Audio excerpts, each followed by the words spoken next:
Hello, welcome to the channel Why Stories. Enjoy watching. Amaia didn't even notice how 6 months had passed since she started working at this restaurant. Such a job was beyond her wildest dreams, despite all the difficulties and obstacles. Sometimes she had to stay late and even do other people's tasks, although she was just a waitress. But Amaia didn't refuse because she was paid extra for it. For a girl from a poor family, such money was a blessing. She was respected by her colleagues for her honesty and fairness. Amaia didn't have the habit of gossiping about others or saying bad things. If she didn't like something, she said it straight to the person's face. A couple of times she even dared to express her opinion to the director of her boss, Felicia, who patiently responded, "I understand why you complain, Amaia, and I will definitely take it into account." Of course, her colleagues were surprised at how she managed to do it, but they didn't dare to do the same. They were afraid of Felicia, considering him almost a god. Amaia, on the other hand, was goal-oriented by nature, and if she had something in mind, she would definitely do it. At least she didn't take the easy way out. Her whole life was associated with obstacles, and Amaia got used to them. It was her honesty and selflessness that made her even stronger. Amaia generally assessed life soberly and realized that it would not be easy for her. And if she was lucky somewhere, she would have to fight next time. The instinct of self-preservation also prompted her where to put on the brakes and not to fall into specially laid traps. On this day, she was decorating the hall with her colleagues. It had to look grand and bright, at least that's what the restaurant owner ordered before leaving for important matters. Felicia trusted his staff and had no doubt that they would cope with everything. He especially relied on Amaia as the most responsible employee and sometimes even set her as a model to follow to other staff members. And no one envied her, on the contrary, they tried to live up to her. Amaia knew how to maintain friendship, even if she had to make someone a remark. Despite being just a waitress, people listened to her. The girl had a unique ability to attract people, so the owner favored her, noting her merits. It can be said that Amaia got this job at the right time and grabbed onto the lifeline. Her colleagues began to discuss that the hall was being decorated for a wedding, and Amaia overheard that a well-known surgeon in their city, Antonio Esteban, had decided to get married. The girl was eager to know the details and talked to one of the waitresses. "Hey, Ines, who's his bride?" "You wouldn't believe it, but I don't really know anything myself," she replied. The restaurant manager said that besides the surgeon and his acquaintances, the mayor himself and his entourage will be there. He's a close friend of Antonio Esteban. "Really? Is that true?" Amaia asked, surprised. "Well, I'm just repeating what I've heard," Ines crossed herself. "But I'll be honest, the mayor is quite a difficult person, this Alvaro Carrera," she said, scrunching up her face. "I see," said Amaia, "but I don't think he'll be a problem for us, at least not on this day for sure." She didn't ask anything more. It was already clear that they needed to prepare for a serious event, and if the mayor was going to be there, it was a double responsibility. As far as Amaia knew, there were several structures in the city that controlled all the business. It seemed that the surgeon was also among them, as he had some connections with the mayor. In general, it was nervous in the air. Everyone understood that there could be no mistakes, otherwise the restaurant owner would have to make excuses, and he didn't like to be blamed. Therefore, the restaurant staff bustled about, noticing every detail so as not to miss anything. Amaia was responsible for her area, and everything was in order for her. As she prepared the hall, Amaia involuntarily thought about the past. Their family was incomplete. Although Amaia was an only child, no one else besides her mother was involved in her upbringing. She never saw her father. Of course, she tried to ask her mother questions about him, but she constantly avoided the topic. Belen worked as a maid in a roadside hotel. Her schedule was so busy that she had no time to rest, and she didn't always have the opportunity to have heart-to-heart talks with her daughter. So Amaia grew up in a complete information vacuum, or rather, her mother didn't share any secrets with her. hence her ignorance about her father, whom she really wanted to see. Amaia even thought that her mother was obliged to tell her where he had gone, but Belen always found reasons to avoid answering. Amaia also knew that her mother used to work as a midwife, but left that job after she was born. It was unclear what prompted Belen to give up that job. But she didn't want to talk about it, and if her daughter tried to find out something, she changed the subject again. It seemed like there was some secret in that too, but Amaia didn't understand what it was and why it weighed so heavily on her mother. Time didn't pass unnoticed for her when she was in school. Every day she had to endure emotional stress because her peers treated her with contempt. Amaia couldn't boast of having beautiful, fashionable clothes. Although it wasn't necessarily prestigious, everyone paid the most attention to new clothes. And if a student constantly wore the same clothes, they would be considered poor. This also happened to Amaia. But she found the courage not to react to their teasing. Yes, they were sometimes hurtful, but her patience and determination didn't allow her to feel down and give up. Of course, her mother tried to provide her daughter with all the necessary things, but she primarily looked for practical, quality, and affordable items. Most importantly, they had to be comfortable and last as long as possible. On the other hand, the family was desperately short of money. Her mother carefully disguised it by often borrowing money. Then she would pay it back, but soon borrow again. It was a vicious cycle with no hope for a bright future. Amaia understood all of this and didn't blame her mother for not having everything her peers had. To help in any way she could, she occasionally ran away from school and went to a motel. Here, Amaia helped her mother, hoping that they would earn more, but it was a misconception because Belen's monthly salary remained the same. She received just as much. The motel owner wasn't going to spend more money on staff. He didn't care who was of hand there. Just business, nothing personal. Meanwhile, at school, Amaia tried not to get involved in any conflicts, even if the pressure was too much. But one day she had to stand up for herself. It happened in the 7th grade, just before New Year's Eve. She was rehearsing the role of a fairy tale fairy with the head of the creative circle. By that time, almost everything was ready, but the school principal intervened and asked for another girl to be approved for the role instead of Amaia. It turned out to be the daughter from a wealthy family who openly expressed her contempt for Amaia. That's when she had to defend her right to participate in the theatrical production.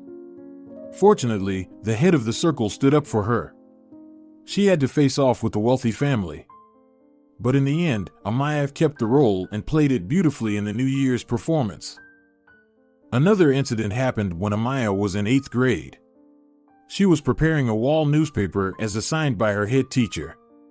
The task was to create the layout and write a few notes, which she did excellently.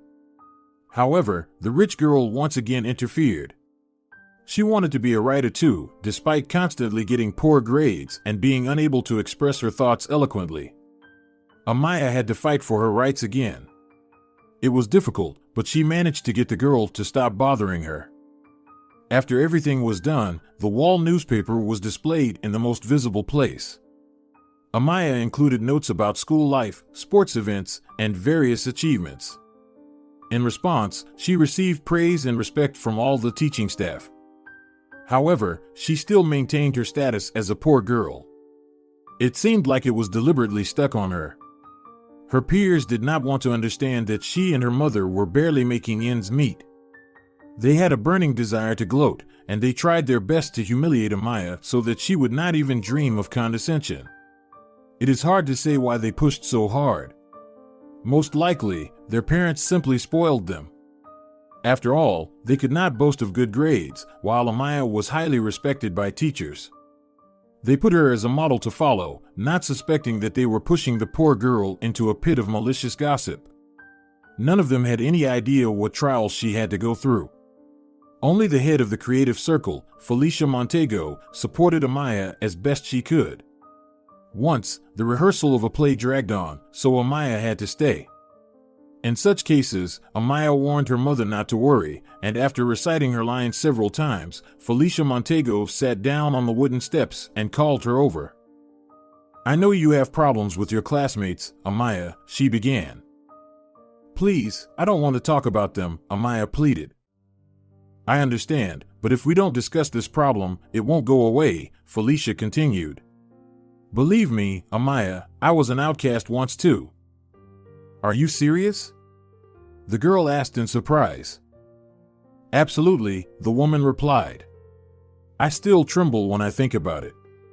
Do you think there were no rich kids when I was a kid? Probably not, Amaia answered uncertainly. Someone told that the country went through a crisis at that time. Everything is all right, Felicia said with a smile. But believe me, even in times of crisis there are people who remain wealthy. And if those people are also connected to government, the crisis doesn't affect them as severely. They had everything for a comfortable life. I've heard something similar from my mom, but I didn't think it was true, Amaia said thoughtfully. That's why you shouldn't pay attention to your bullies, Felicia summed up the conversation. They don't know what the future holds for them yet. I can tell you that those who laughed at me didn't end up well. I continued to go and got a higher education. It's true that I didn't pursue a career in theater because I decided to dedicate myself to children instead. Felicia Montego became a guiding star for Amaia, and she shared her secrets and experiences with her. Almost all of the plays were prepared by Felicia herself, who sewed costumes at home at night and brought them in the morning. And as soon as Amaia had a free minute, she ran to the auditorium to try on the costumes.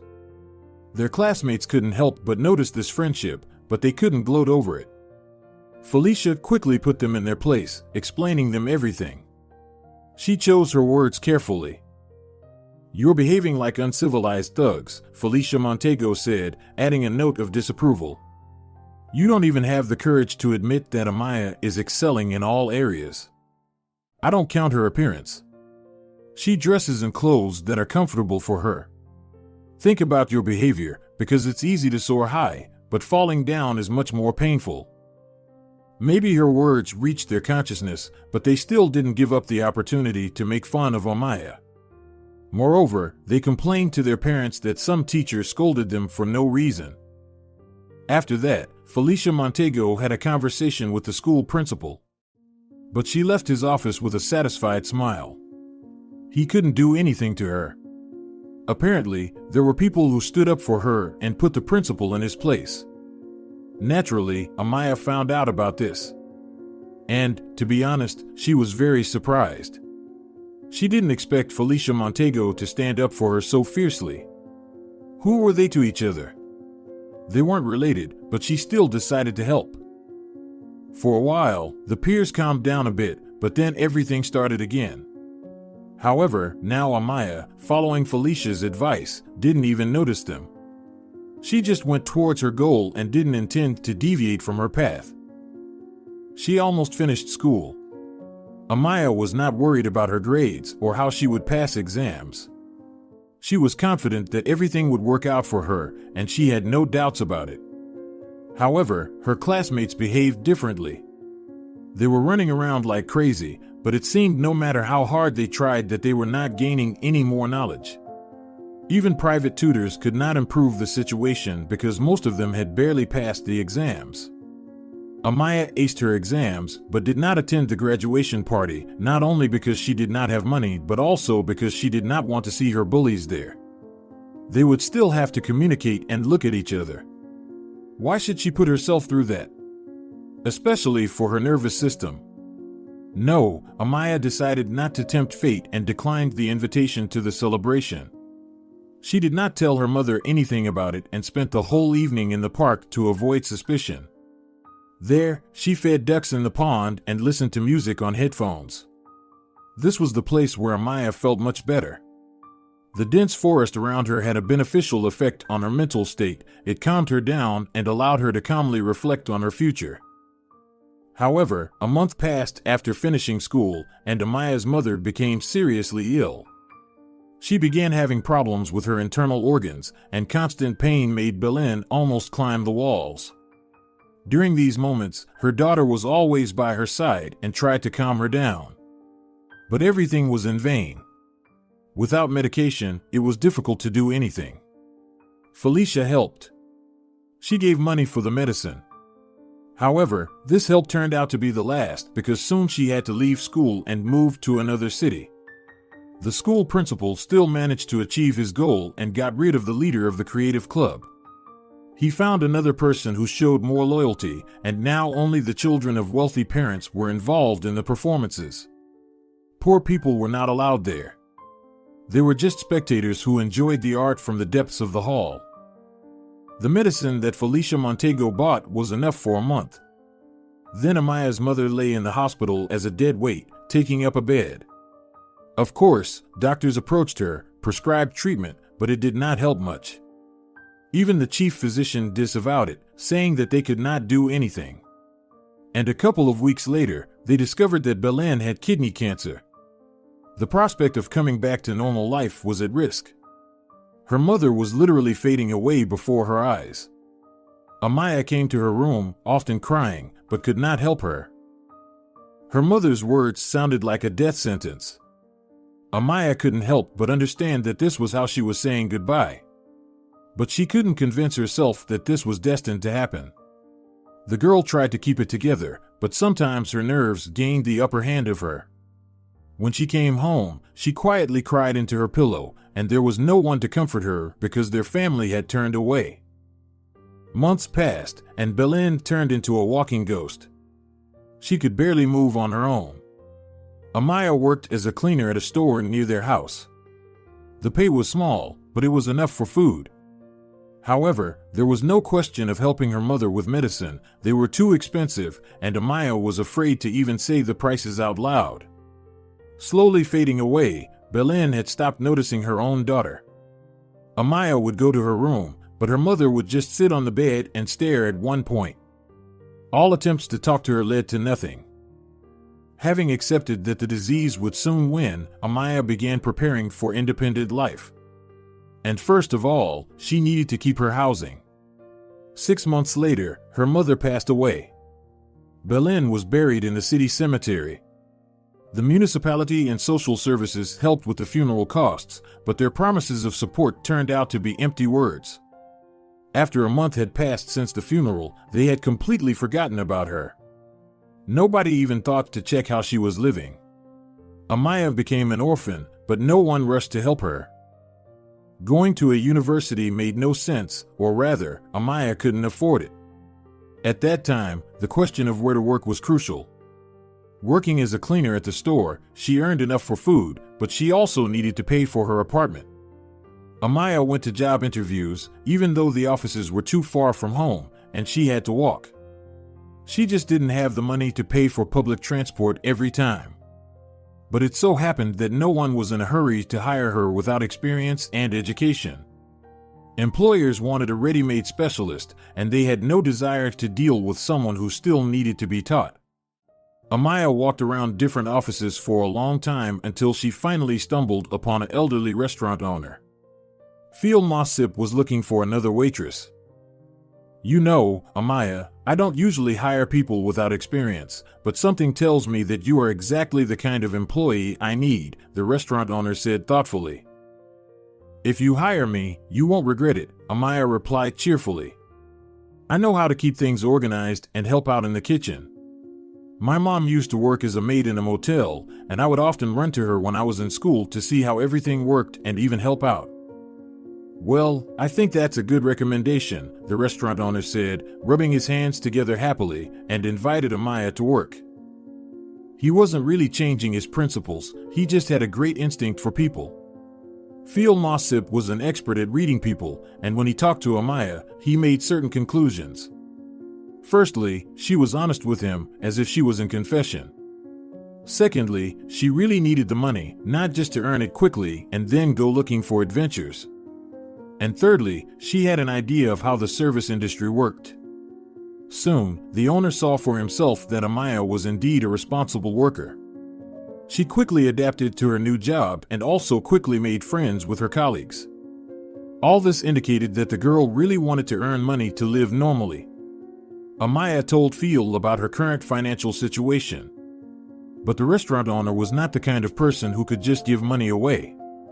He gave her the opportunity to get out of the pit instead. Over time, Amaia learned to feel the mood of the visitors. She easily managed to make them like her. As a result, they ordered much more food than they planned and, moreover, demanded her as their server when they visited again. She could make such an impression that the other waitresses secretly envied her. At the same time, they didn't even think about trying to interfere or seek revenge on Amaia. Some more time passed, and the girl started to have regular admirers.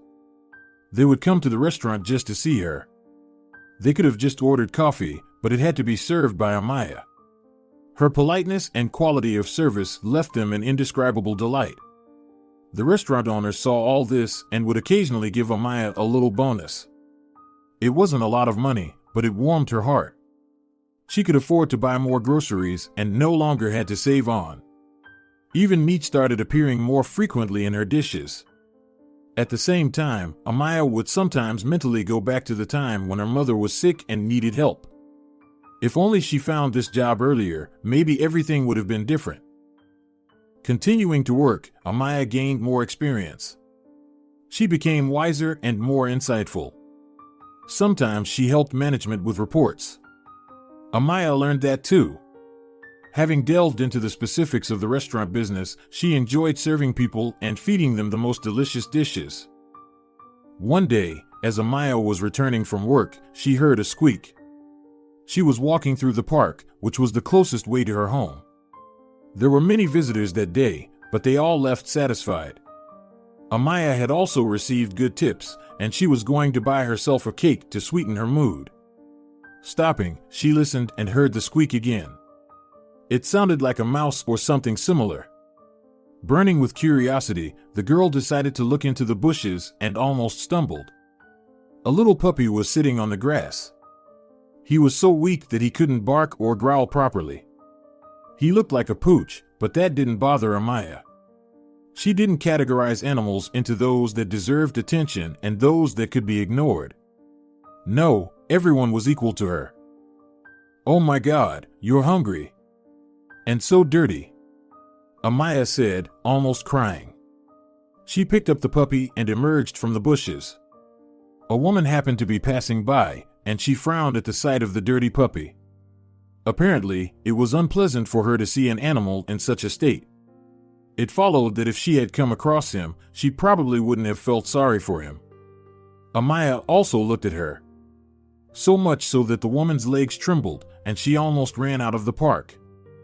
Examining the puppy, Amaia happily added, "Well, let's save you." 20 minutes later, she and her find were already at home. Amaia carefully washed the puppy.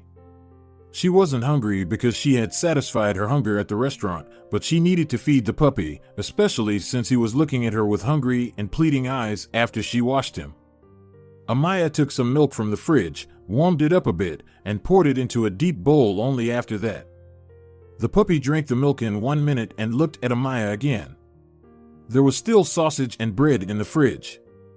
Amaia decided to share and made a sandwich, which she served to her puppy. After filling his belly, the puppy yawned contentedly and lay down by his new owner's feet. She was wearing her house slippers. It seemed that the dog liked the smooth artificial fur. He laid his head on one slipper and his body and tail on the other.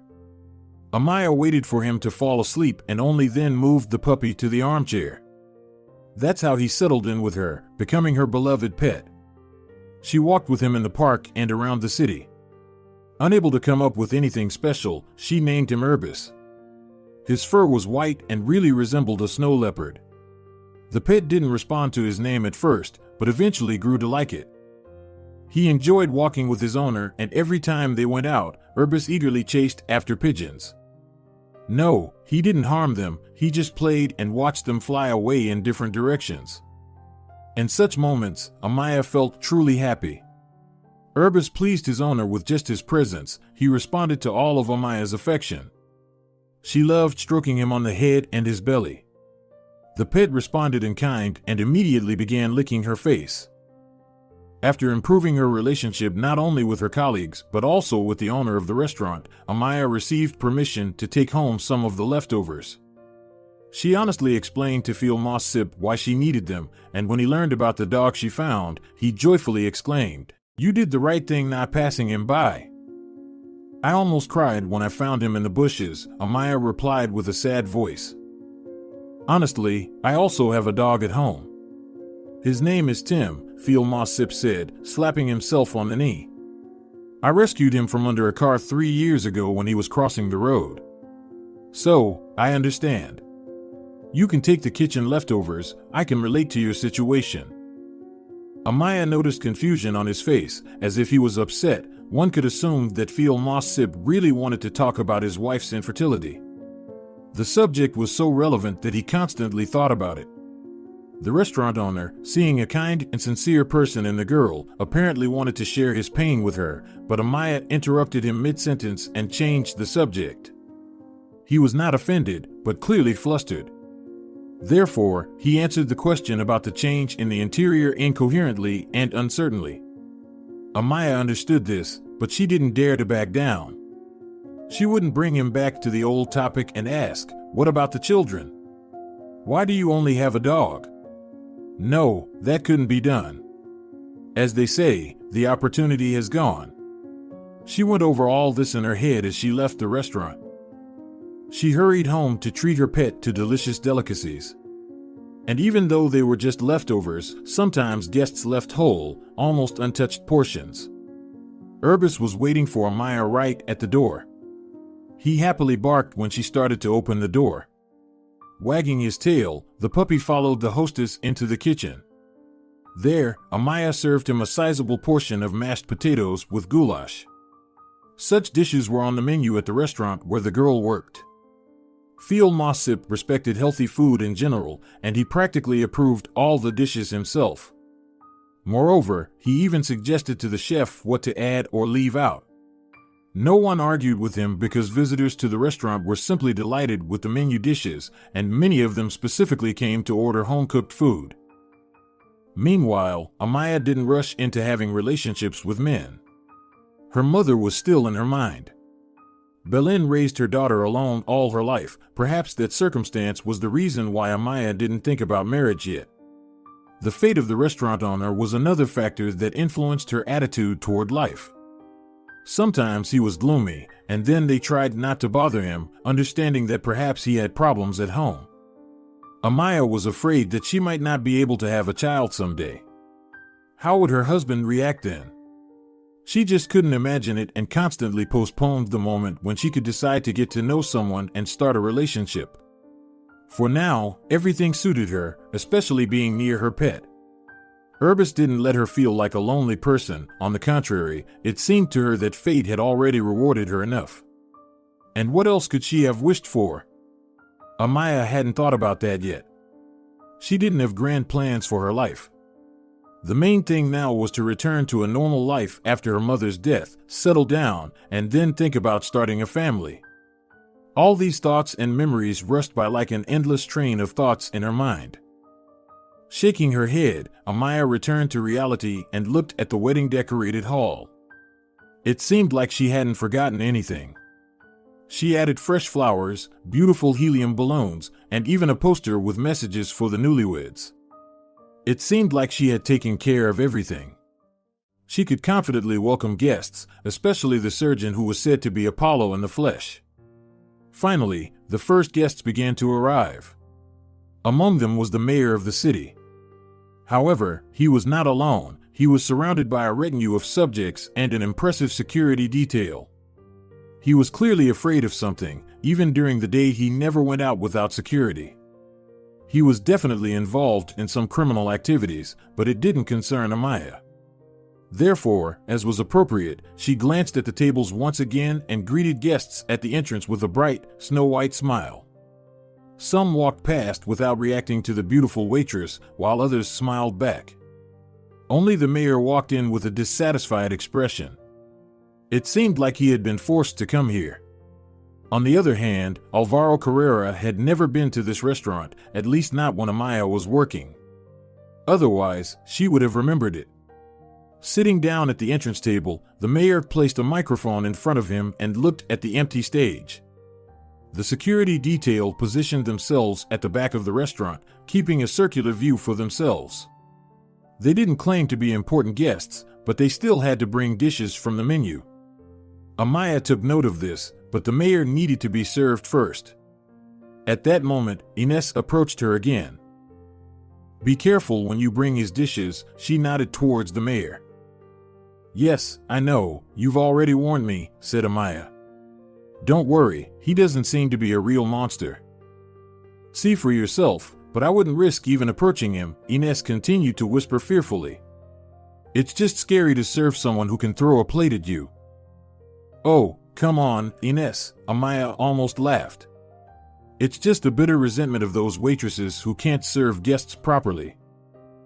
The conversation was about the case when the mayor threw a plate at the waitress. It happened at the Mirage restaurant. Alvaro Carrera was considered a regular visitor there. However, on that day, he was served by a new girl who didn't know that a large napkin was always brought to the mayor with his prepared dish.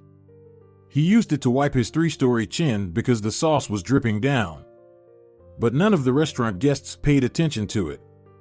The security guards were sitting nearby, and if anyone dared to laugh, they would have a private conversation with them right away. No, jokes with the mayor didn't work, he just didn't understand them. He liked to show off himself as if only he should be listened to in the city. Alvaro Carrera couldn't stand someone else's opinion and immediately got angry.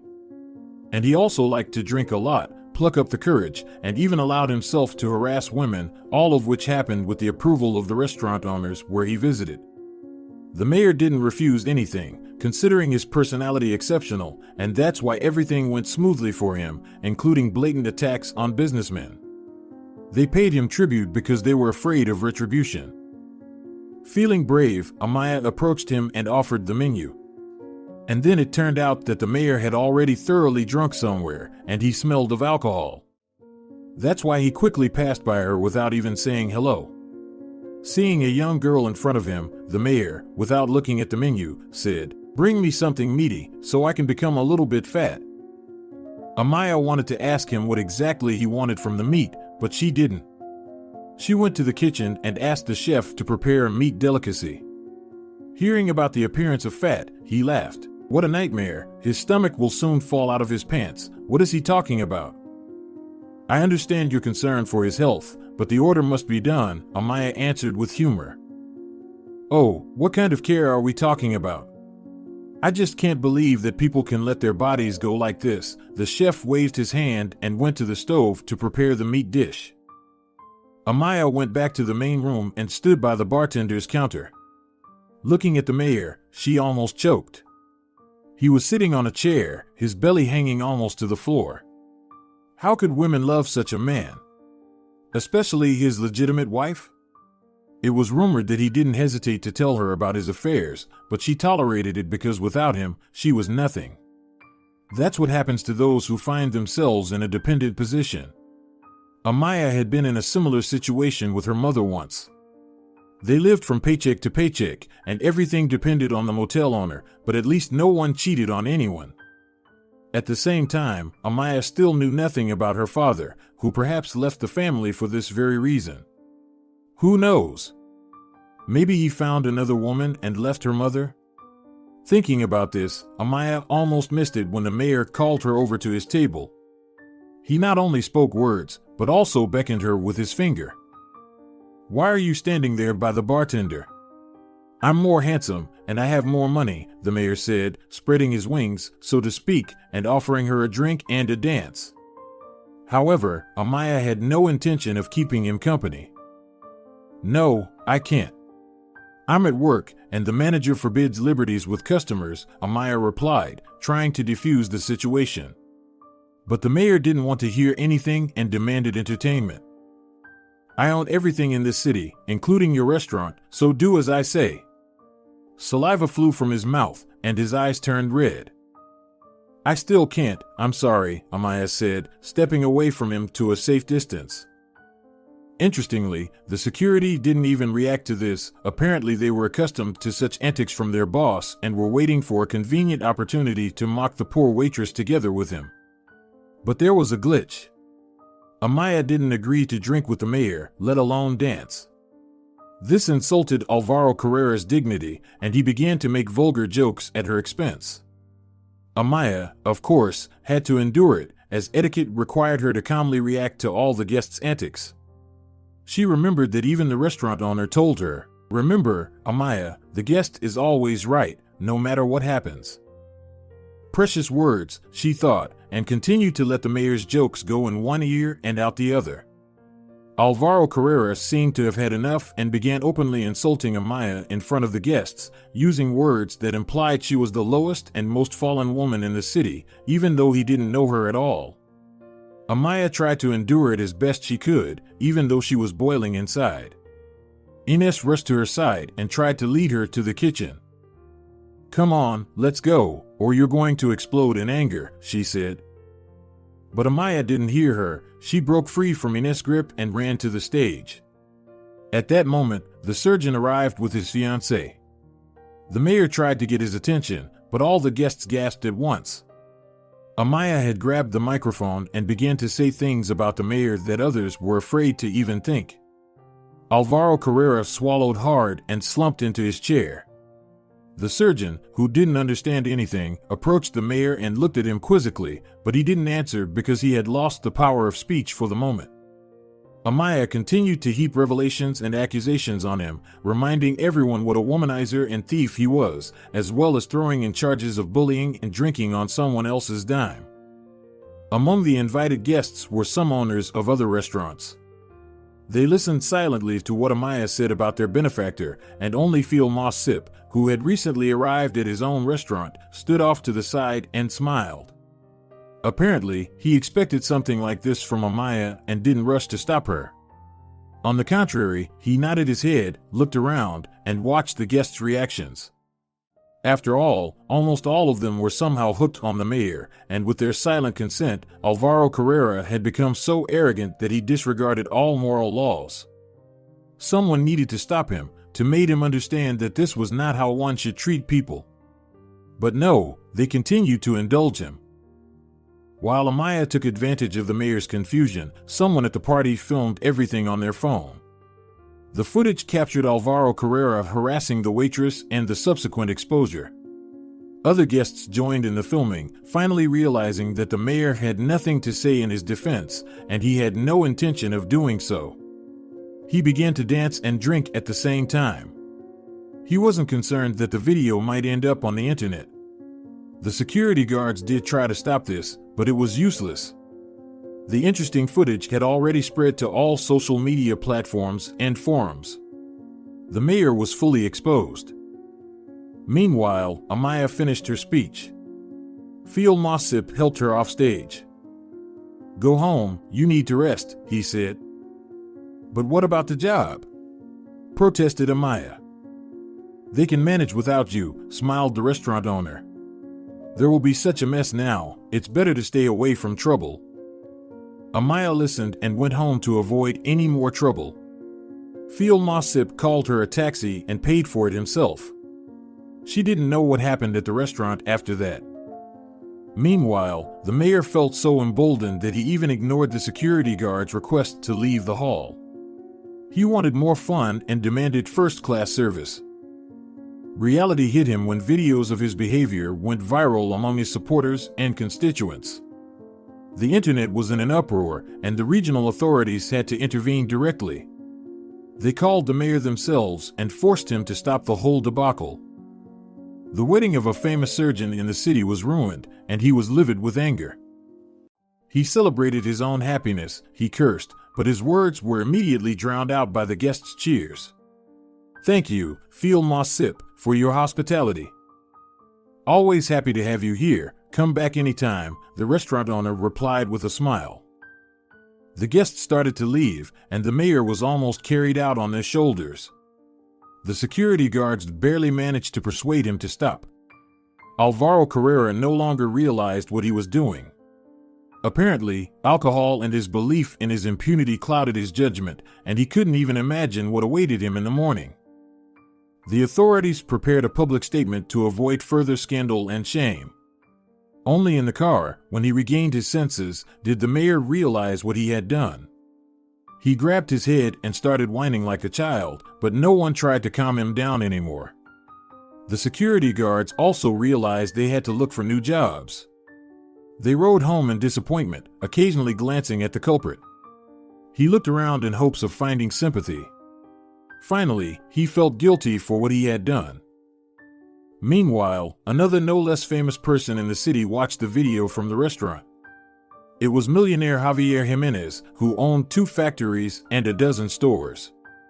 He could afford not to get involved in the mayor's affairs and not be afraid that he would do something to him.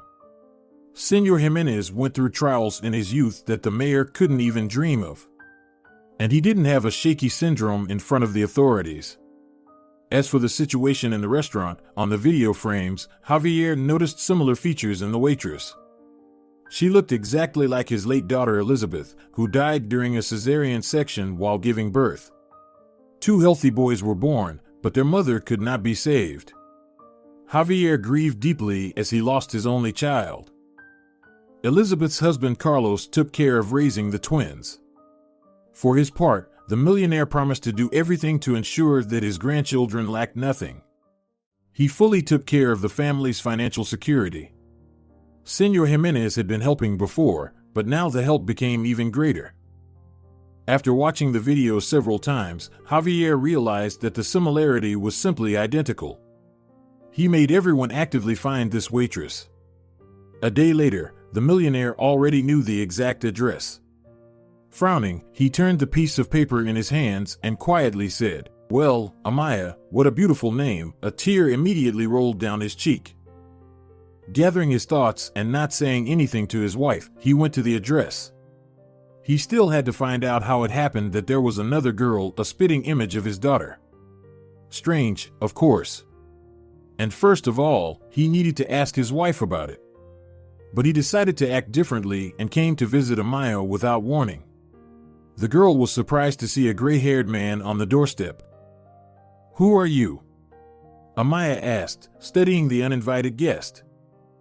"I am the one who will become closer to you than anyone else," Javier replied. "I don't understand what that means." Amaia was surprised, but she didn't close the door to the apartment in front of him. "Here, I hope this picture will give you the right idea, and yes, my name is Javier Jimenez." Looking closely at the photo, Amaia raised her eyebrows and said, "So it's me, only 2 years younger. I don't remember anyone taking a picture of me then." "Not quite, Amaia," the millionaire replied. "Wow, you know my name," she exclaimed. "Well, yes, I had to prepare before coming to you," Javier continued. "I see. So, can you tell me where you got my picture from?" Amaia asked. "Yes, it's not actually you, it's my late daughter Elizabeth," the guest replied, feeling a dead weight in his heart. Amaia helped him to her apartment and sat him down on the couch. This was the first time she had to provide medical assistance, but thankfully Javier started to feel better after a minute. He took a deep breath and said, "I don't know how it happened, but you look very much like her." "Yes, I already figured that out." The time had come to find out where Elizabeth's doppelganger came from. However, Javier seemed to have no information on the matter. He thought Amaia would tell him everything, but she too remained silent, surprised by his reaction. Finally, he couldn't take it anymore and asked, "So where did you come from?" "My mother gave birth to me, but I've never seen my father," Amaia replied. And that's when the millionaire started to understand what was going on. He called his wife and ordered her to come to Amaia's place. It took Andrea Jimenez half an hour to arrive. She looked at her husband and shook like a leaf. "Explain to me, Andrea, what all this means." Javier almost shouted at his wife. "Calm down, Javier, I'll tell you everything, just don't be angry," she cried and began to explain. It turned out that when his wife was about to give birth, she was admitted to a maternity hospital where Amaia's mother worked as a midwife. They became good friends. Andrea complained to her about her husband who was under investigation and it was uncertain what would happen to him. She was afraid she wouldn't be able to raise 2 children. So she suggested to the midwife, who incidentally was infertile, to take one of the babies after giving birth. At that time, Javier was indeed under investigation and was accused of several charges, but there was no evidence against him. The investigators simply gave the order to close his business. Everything happened during difficult times. There was a crisis and many businessmen were struggling. Mr. Jimenez held on, knowing he was innocent, and he did his best to keep in touch with his wife, never suspecting what she was going to do with one of their daughters. The businessman knew that he was going to have twin girls. He even came up with names for them, Elizabeth and Natalie. But while he was sitting in a detention center, he received news from his wife that one of the children didn't survive childbirth. Of course, this was a devastating blow to him. However, his wife reassured him that one girl was still alive and they needed to take care of her. Javier was almost overwhelmed by this news, but he pulled himself together and promised himself that as soon as he got out, he would surround his wife and surviving daughter with all-encompassing love and care. And that's exactly what happened. For years later, he was released and returned home. Javier tried not to think about what had happened in the maternity ward. It never occurred to him to verify whether everything was as it seemed. As a result, his wife kept a terrible secret all that time. She offered Belen help in the form of money, but she refused.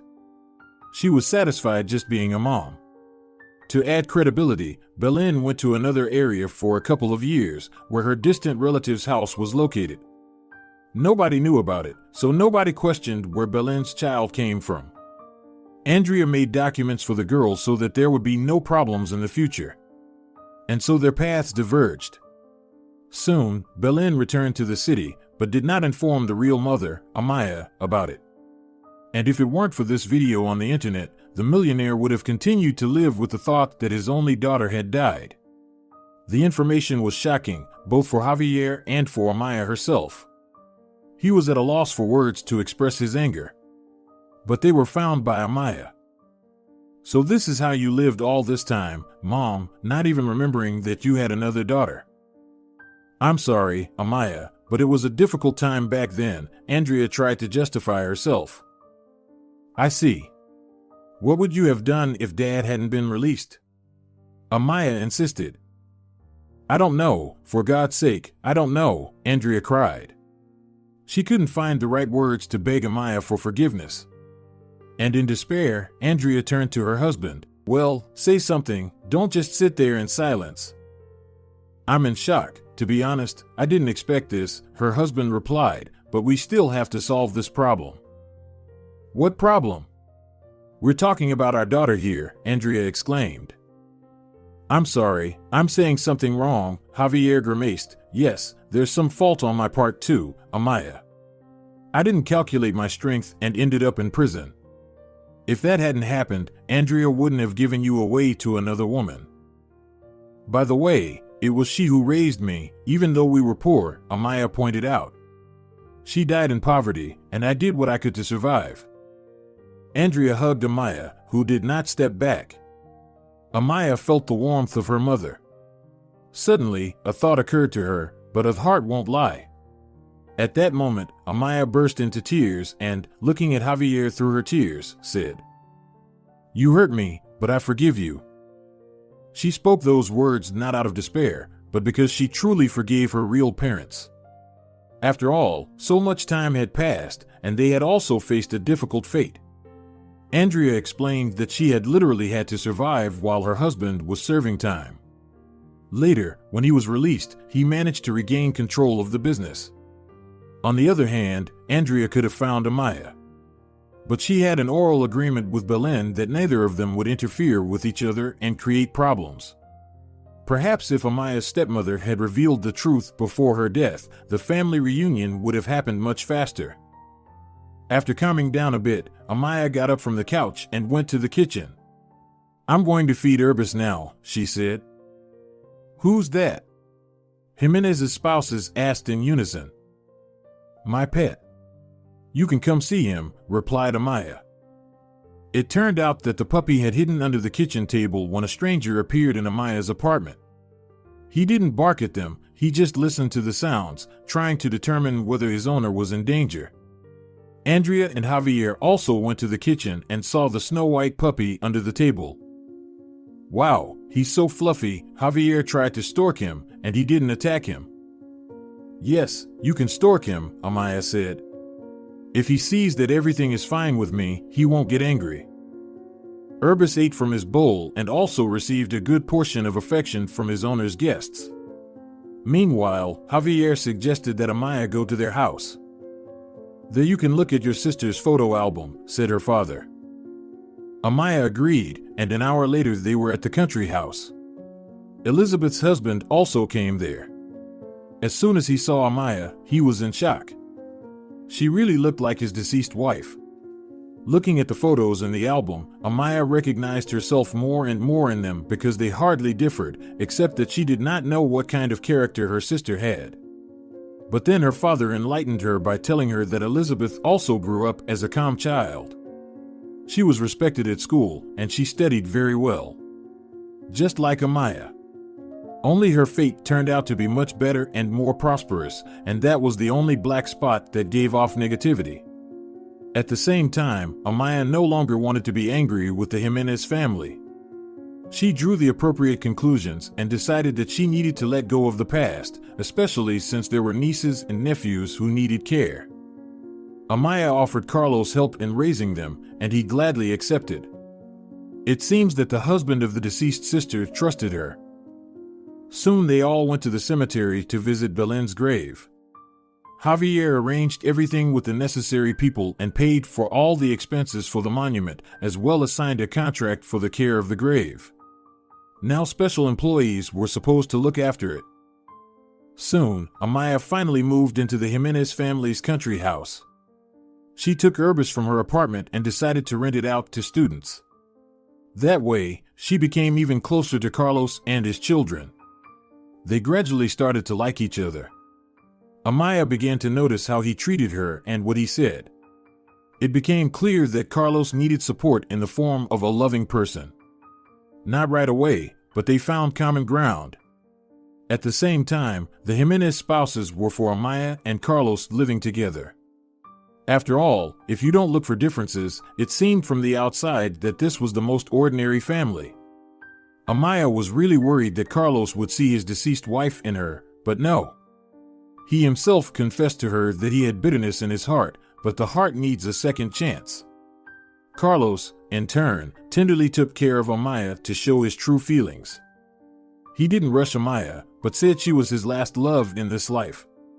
After such confessions, there could be no doubts. Amaia decided on a family with Carlos, and she also became attached to her nieces and nephews. As for the mayor, Alvaro Carrera got what he deserved. He was fired from his position and early elections were announced. Being left without a job, the former mayor started drinking. At first, it was just a glass or two a day to relieve tension and soothe his pain. But then everything went downhill and he couldn't see anything ahead of him. This pit was sucking him in with a deadly grip. His career went down the drain, as did his family relationships. His wife filed for divorce a month later and left him. Nothing united them anymore. Alvaro Carrera was left with nothing when everything he owned was confiscated. They didn't imprison him for corruption, but they banned him from working in government positions. Even ordinary janitorial jobs were not available to him, as many businessmen in the city turned against him. Meanwhile, preparations for the Jimenez family wedding were in full swing. If you're enjoying it as well, leave a like and subscribe.